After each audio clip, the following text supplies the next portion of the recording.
Welcome to Wellspring on the Air. I'm Lindsey Steffen, a therapist at Wellspring and the host of today's show about trauma. So today we are going to be talking about what is trauma, talking about PTSD and just different things that come with trauma. So with me today to discuss this interesting topic is Goumah Conde. Thank you so much for being here today, Goumah. You're welcome, Lindsey. Glad to be here. Yes. So together we're going to cover this topic. We have a lot of info to throw your way, so buckle up, get ready, and we will try to make it concise and understandable. I think most people go through trauma in their life. It's actually common, but we may just not call it trauma or recognize that it is traumatic and our body experiences it as trauma. So we'll go ahead and just dive in since we have so much info, Goumah. So what is trauma? Can you define it for us? Well, so in simple terms, trauma is really just anything that is deeply disturbing or distressing that affects us and especially our ability to cope. So when something bad happens and we find ourselves unable to cope with it, very emotional, cannot stop being emotional, that pretty much is what trauma looks like. Okay, got it. So someone might think, oh, I have trauma, but do I have PTSD? How could we kind of figure out what is the difference and what are signs and symptoms of PTSD? So what I really say to my clients, especially the younger ones, and I think I really want to speak to our younger clients today, and it's for everybody, but especially younger kids, because we know that during this COVID, they're really struggling with a lot of crisis and PTSD symptoms. So I really just say trauma is what happens and PTSD is the result of what happens, right? Okay. So something bad happens to us and that is the trauma. Now we begin to experience different feelings because of what happened to us. Those feelings we call symptoms, right? Whether it's anxiety or it's headaches or the withdrawal, or some younger kids may start to wet the bed, or they may have nightmares, or they cannot stop thinking about what happened, right? Just keep reliving the experience. All of those will be what we call the PTSD because those are the symptoms of the trauma. Okay. So actually noting some PTSD symptoms might be a way someone identifies that they had a trauma. Maybe they didn't think so, but after a car accident, if you're having a lot of nightmares, you're having flashbacks, you have anxiety driving, you might be experiencing PTSD, and that's exactly good to get checked out by a professional. That's exactly right. Yes. Yeah. Well, how does trauma affect the brain? I know it does. So we definitely want to educate our listeners on the grave effects on the brain. Yeah. No, it really does. As a matter of fact, that's really where it hits us first, right? Because our brain is really what tells our body what's happening to us, what's going on. So in the way I like to explain this is using really this credit is to Bessel van der Kolk, who is one of the renowned trauma experts. And I like how he describes how trauma affects the brain. He talks about we have our frontal lobe, which is what we know that's a scientific name, right? And then we have our brain stem. But I like how he calls this. He calls it our watchtower. So the frontal lobe is your watchtower. And then the brain stem, he calls your smoke detector. Okay. So if you think about a smoke detector, its primary function is to alarm us that something bad is about to happen. I see smoke, the house is getting a little warm, it's fuzzy, something is going on here. And that's kind of what the brainstem does for us when we have trauma. So in a healthy, normal individual who's not, and I hate to use the word normal, but I'm using it just because. So let's just say someone who hasn't experienced anything bad, anything distressing in his or her life, the frontal lobe plays its role, which is to regulate our body. It pretty much is the one that keeps us in check, right? It tells you, no, this isn't true. Nothing bad is happening. It's okay. You're safe here. That's the role of the frontal lobe. Well, when we have trauma, it's almost as if the brain shifts and your frontal lobe really takes a back seat and your smoke detector takes over. The brainstem takes over the body. So we end up functioning in what I call feeling brain more so than our thinking brain. So our thinking brain isn't really as active because we're not being logical in that moment, and rightfully so, but we're being more reactive, right? And that's how trauma affects the brain. So feeling brain takes over and thinking brain is really suppressed when you have trauma. So we lose our logic. So you might notice, why am I making unwise decisions? Why am I impulsive? I'm not thinking clearly. I'm not myself. You might be experiencing that where you're just stuck in that emotional brain. And it's almost like both sides aren't firing and wiring together. You're just stuck in the really like a survival mode, really, where it's all emotion, all high alert, and you can't kind of calm down enough to think, let me do a pros and cons list or figure out how to make this decision. Right, that is correct. And sometimes I say to clients, it's almost like you're going to put the house out or put the fire out even when there's no fire in the house, right? So everything is alarming to you, even though there may not be anything alarming that's going on. But that is the body's way of fighting, trying to figure out what is wrong, what's going on here. Something bad has happened to me and I don't quite get it. Yeah. So, I explain it to my kids in therapy that it's your alarm system is malfunctioning. So you see something and there's no danger, but your brain starts going woo, woo, woo. And so you're always in that kind of hyper vigilant state and very on edge with anxiety. So that's correct. Okay. Well, how would a listener right now, if they're listening and kind of maybe resonating a bit with this, how could they know a little bit more if they, or maybe someone they're thinking of in their life, if they are actually struggling with PTSD? No, I love that. So let me just really so when something bad happens to someone, you want to start observing, especially if you have a child in the home, right? Or even an adult. You want to start observing that person and you're looking to see if there are changes in behavioral patterns. Really, that's what you're looking for. So you have a child who's upbeat or, for the most part, is relatively excited about life, hopeful, right, about things to come in the future. And all of a sudden, this person is regressed, right? They don't have hope anymore, or you have a child who was potty trained and now they're wetting the bed again. That's really a big sign for younger children, regression. You want to look for that. This child was secure and a parent could leave the home and the child was secure. All of a sudden, the child is latching on and they're really struggling to let you go. They want to stay in your bed night after night after night when they've been sleeping in their own room. You want to look for those things. And for adults, you want to look for isolation. Okay. Is this person isolating, or just staying away from family gatherings, or just staying away from their friends coming over? Are they avoiding people?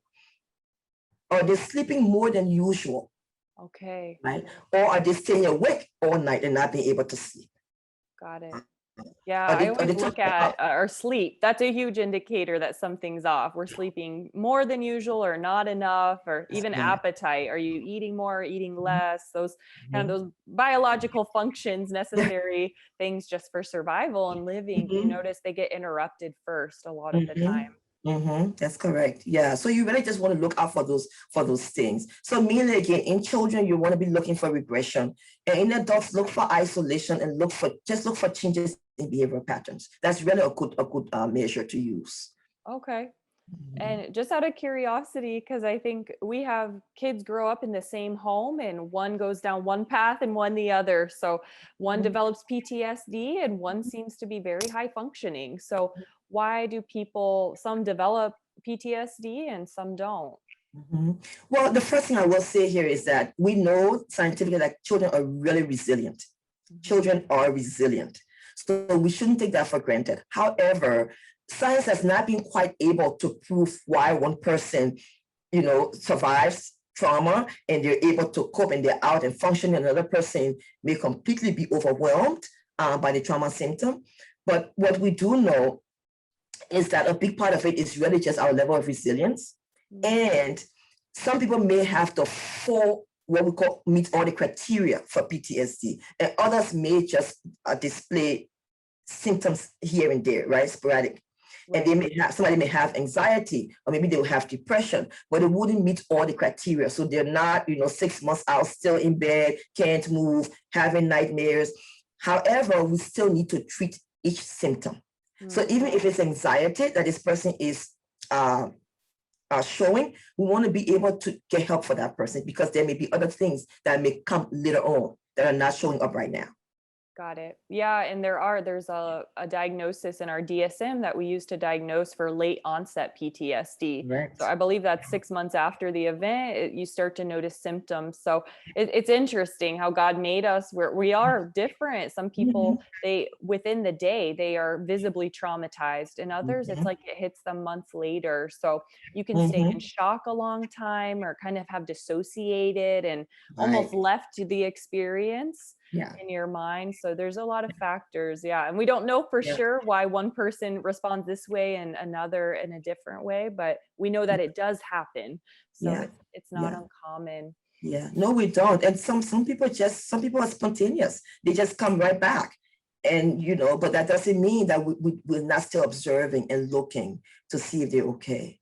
Yeah, people can Mhm. actually be high functioning with PTSD. I've had clients come who I would not guess they had PTSD, even as a mental health clinician. But once we do their assessment, we see they do have PTSD, even though Mhm. they're in a family, raising their kids, going to work. They're not in the bed, like the stereotype of a non functioning person. So Yeah. that's always very interesting to me how people can be high functioning, even depressed or anxious, and you would never know because it's all internal. None of the symptoms seem to be outward. Well, one of my favorite saying, and this was really a sermon title for me once I preached at a church, but the sermon title was "Depression is not in the doing, it's in the feeling," Mm, right? Because so many people are busy doing, yet they're feeling very depressed, and we have no idea. yeah. Okay, so we really need to pay attention to how asking more and exploring more about people's feelings, because that's what a depression is.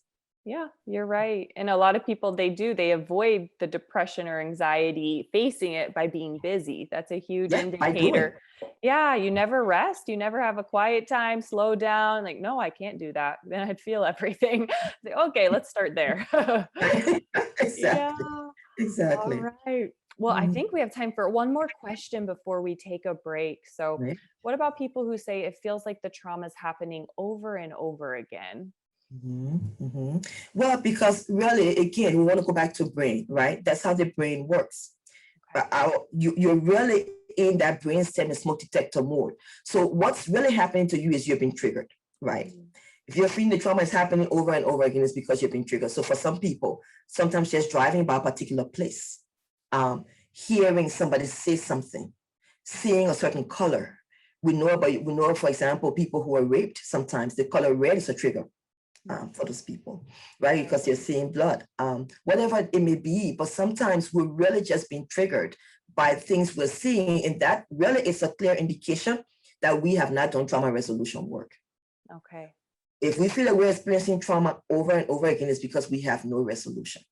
Okay. So, yeah, normal stimuli in life take us Mhm, back to that place as if mhm. it's happening again, even though Yeah, it's not now. So, we need to get right. help if we find ourselves in that place. Yeah, yeah. Okay, awesome, Goumah. Well, that's the first half of the show. I hope you could all digest that and swallow it. It's a lot of good info we're throwing your way, but we're going to take a quick break. So I'm Lindsey Steffen with Wellspring on the Air, and we'll be right back. Welcome back to Wellspring on the Air. This is Lindsey Steffen. If you're just joining our show, our topic is trauma.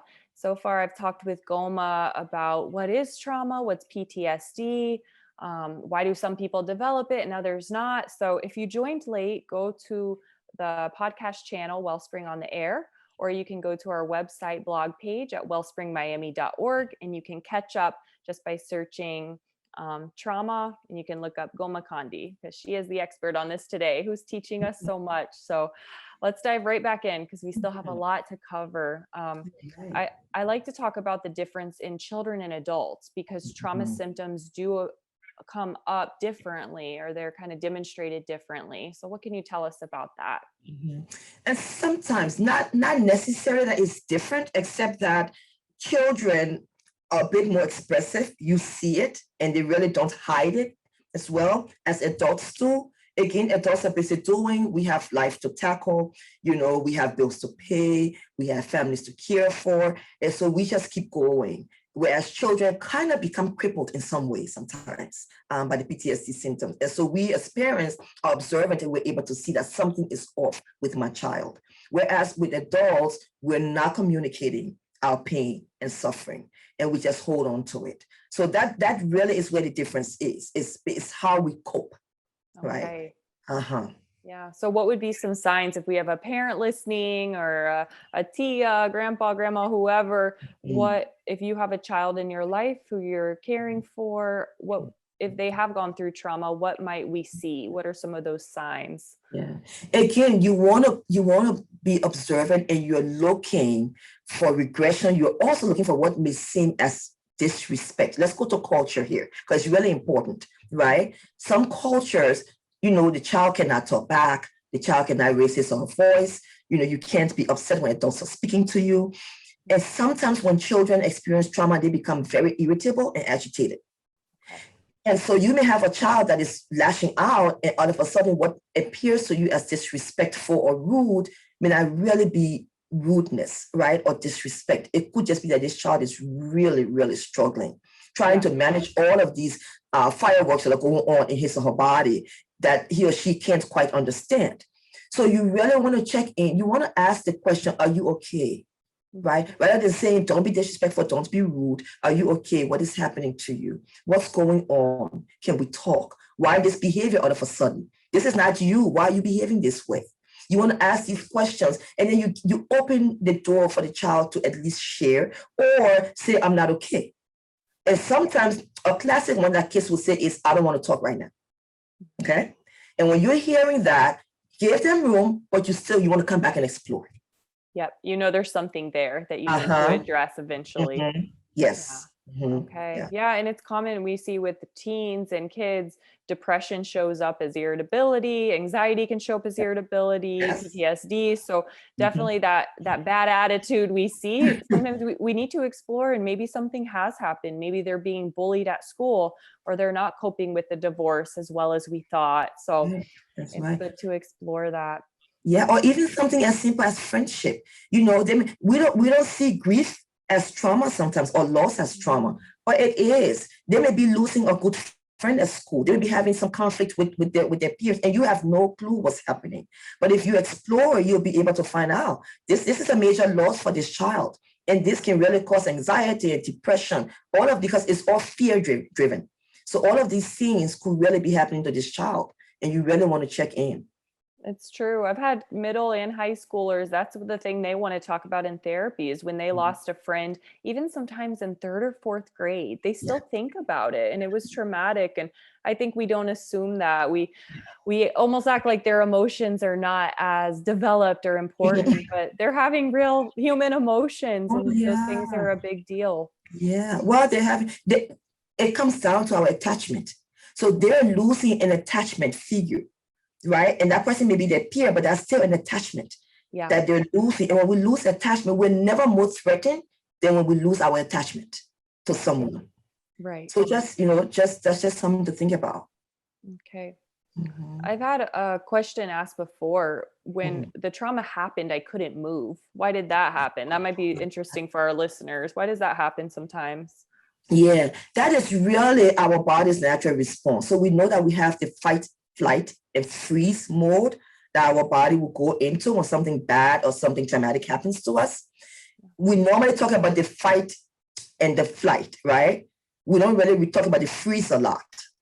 And that's really what's happening. The body is just freezing up. The body is really becoming paralyzed. You find this a lot with rape cases, or sometimes with children who are beaten, severely beaten, right, by parents. And the child is being, really flogged, which is really abusive, to the point where they become paralyzed and can't really move. They're so frightened, they overcome with fear that they can't move. And so that's really what it is that freeze mode. It's the body's way. It's another form of fight, but it's just more a paralytic kind of fight where the body just can't respond anymore. And it just surrenders to that pain. So that's really what it is. If you're experiencing that, you're really in freeze mode, and your body is trying its best, but that's the best it can do in the moment. Yeah, just to survive. And I think it makes sense what you're saying. Sometimes when we know we're powerless, it's almost like in the situation of an assault or a kid getting beat, they know there's nothing I can do. So maybe like the quieter, the less resistant I am, it'll just be over and I can get out of this. Yeah. Okay. So let's talk about after trauma. So trauma has occurred. Are there ways that we can prevent PTSD or try and be preventative, treat it? Well, there's really no clear way scientifically proven to prevent PTSD, right? Because if we don't treat PTSD, or if we don't get help for the trauma, we're going to experience PTSD more than likely. I know the research says I think about 15% or so of people will go into full PTSD after a traumatic event. And so if you, what I'll normally say is the best thing to do is to try to talk about it as early as possible.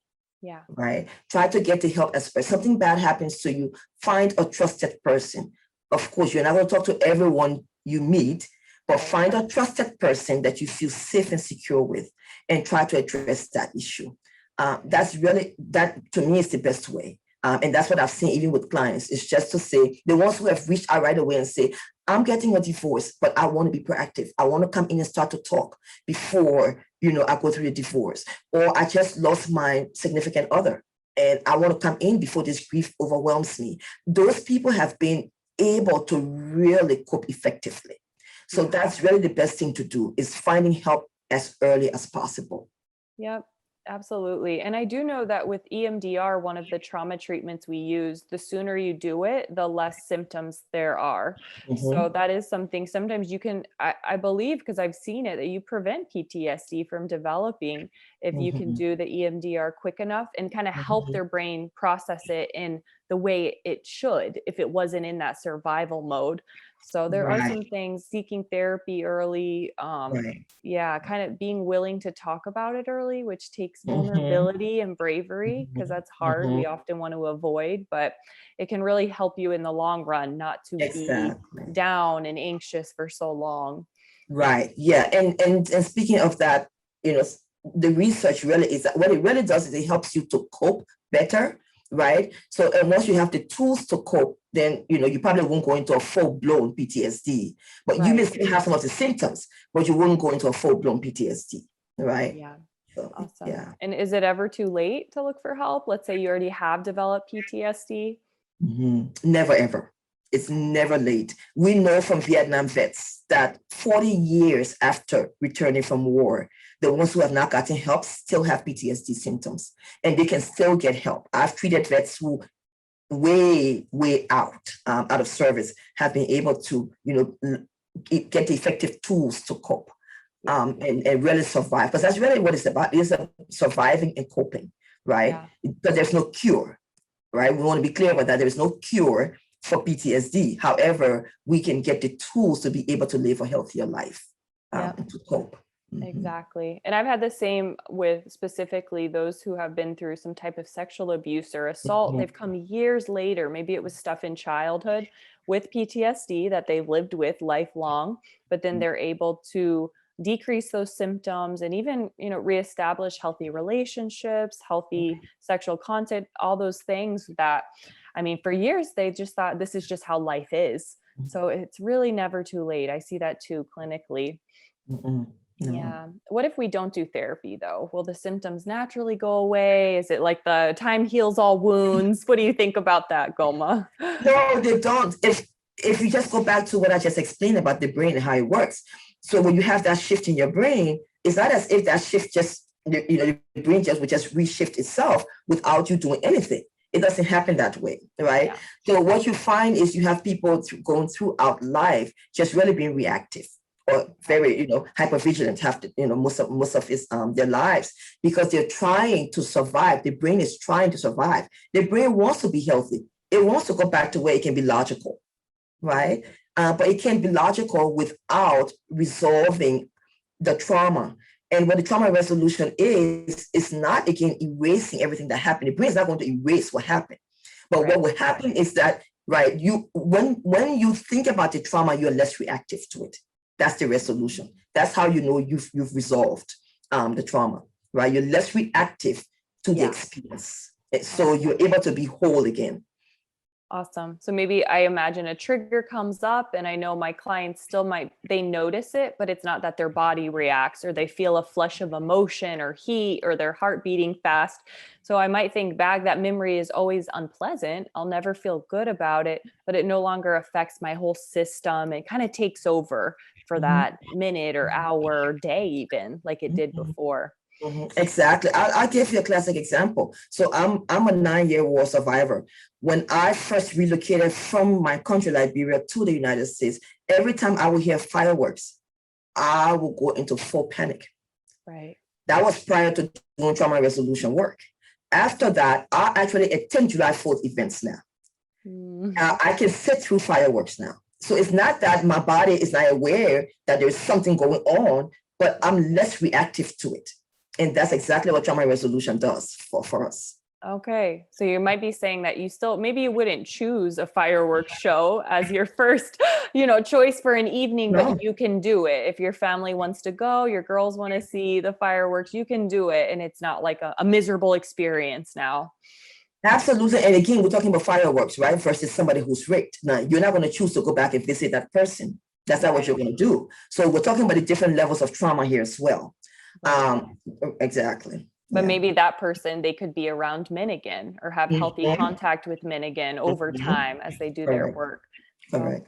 All right, Goumah, we could keep talking for days, but we actually have to wrap up. So thank you so much for joining me today. And we hope our listeners got to just learn about trauma and maybe have some hope if you've been through something. And even now you're experiencing symptoms, that there's hope for you and there's help. And again, if you join the program maybe halfway through, go back and listen to the first half. You can find it on your favorite podcast channel, Wellspring on the Air, or you can go to our blog page at wellspringmiami.org. So today you will see the show under the title of Trauma. And so it's time to wrap up. This is Lindsey Steffen with Wellspring on the Air, because hearts and minds matter.